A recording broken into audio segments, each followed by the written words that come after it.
Assalamualaikum warahmatullahi wabarakatuh. Halo semua, apa kabar? Sudah siap ya nak untuk belajar kali ini? Kali ini kita akan mempelajari tentang teks prosedur. Apa sih teks prosedur? Teks prosedur tergolong ke dalam teks paparan. Dalam kehidupan sehari-hari, kalian sering menjumpai. Pernah nggak kalian bingung ketika menggunakan, atau melakukan sesuatu? Nah, kegiatan membuat, menggunakan, atau melakukan sesuatu akan menjadi mudah apabila disertai dengan panduan atau petunjuk sebagai prosedur.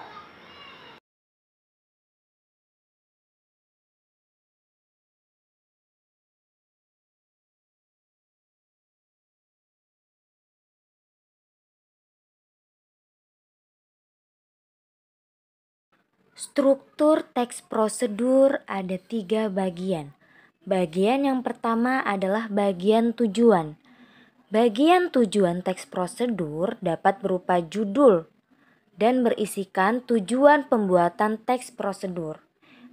Bagian tujuan juga dapat berisi hasil akhir yang akan dicapai jika melakukan tahapan dalam teks prosedur. Bagian selanjutnya setelah tujuan ada langkah-langkah. Pada bagian ini berisikan langkah-langkah yang harus ditempuh untuk memperoleh hasil sesuai dengan tujuan teks prosedur. Bagian selanjutnya atau terakhir ada penegasan ulang atau penutup.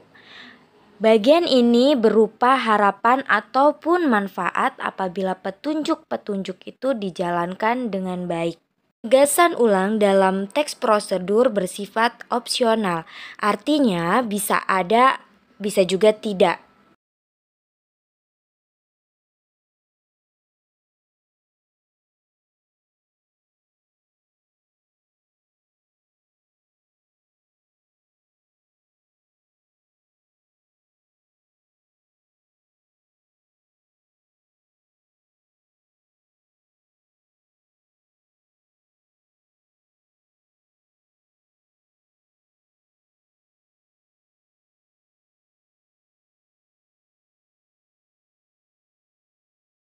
Oke, Ibu akan jelaskan salah satu contoh teks prosedur ya.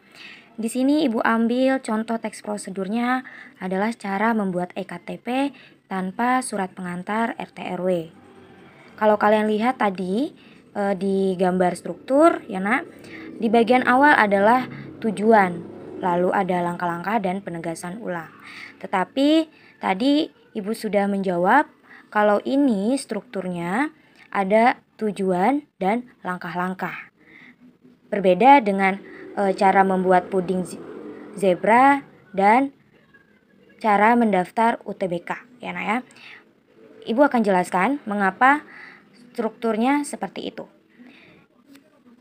Jika ditanya dari teks prosedur ini mana bagian tujuan, kalian bisa melihat di judul. Karena tujuan itu adalah hasil akhir yang nantinya akan dicapai.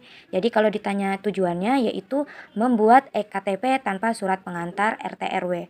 Tetapi di sini teks prosedurnya kebetulan di bagian awal sebelum masuk ke langkah-langkah ini ada bagian pernyataan umum. Ya nak. Nah, bagian pernyataan umum ini adalah bagian pengantar dalam teks prosedur sebagai pendahuluan sebelum ke bagian langkah-langkah. Nah, kalau seperti ini kalian bisa melihat tujuan tidak hanya dari judulnya saja, tapi di bagian pernyataan umum ini pun ada. Ya nak. Bisa dilihat dari ini. Adapun tahapan-tahapan membuat EKTP berarti tujuannya adalah membuat EKTP ya. Untuk pernyataan umum ini tidak semua teks prosedur memiliki. Jadi kalau tidak ada, kalian lihat tujuannya di bagian judul. Sampai sini paham ya nak ya? Lalu bagian selanjutnya adalah bagian langkah-langkah. Langkah-langkah ini adalah tahapan yang harus dilalui ya. Di sini ada 10 tahapan. Nah, di sini ada 10 tahapan atau 10 langkah ya Nak ya, yang harus dilalui untuk mencapai tujuannya, yaitu membuat EKTP. Sama halnya dengan teks prosedur mendaftar UTBK. Bagian tujuan kalian bisa lihat di judul. Nah, di sini juga ada pernyataan umum yang merupakan pendahuluan ya, bisa berupa pengertian. Nah, di sini tujuannya bisa kalian lihat juga di bagian pernyataan umum. Lalu bagian selanjutnya ada langkah-langkah, yaitu proses yang harus kalian lalui. Di sini ada 11 langkah.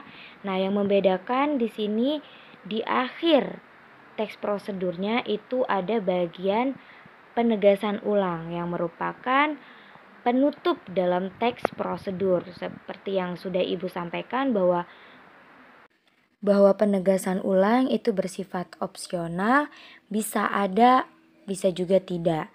Nah, penegasan ulang ini berupa harapan ataupun manfaat apabila petunjuk itu dijalankan dengan baik. Bisa kalian baca ya Nak ya, di setelah langkah-langkah itu ada kalimat dengan persiapan matang dan mengerjakan soal dengan baik saat mengikuti UTBK. Semoga kita dapat berhasil dan diterima menjadi mahasiswa melalui jalur SBMPTN. Nah, beda halnya dengan teks prosedur yang berjudul resep puding zebra. Setelah bagian tujuan itu ada bagian material. Bagian material itu apa?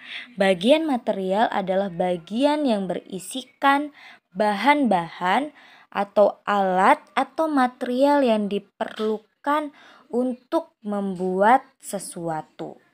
Ya. Jadi material ini adalah yang disiapkan apa saja. Nah, setelah bagian material baru ada bagian langkah-langkah. Nah, pada teks ini pun tidak ada bagian penegasan ulang karena bersifat opsional.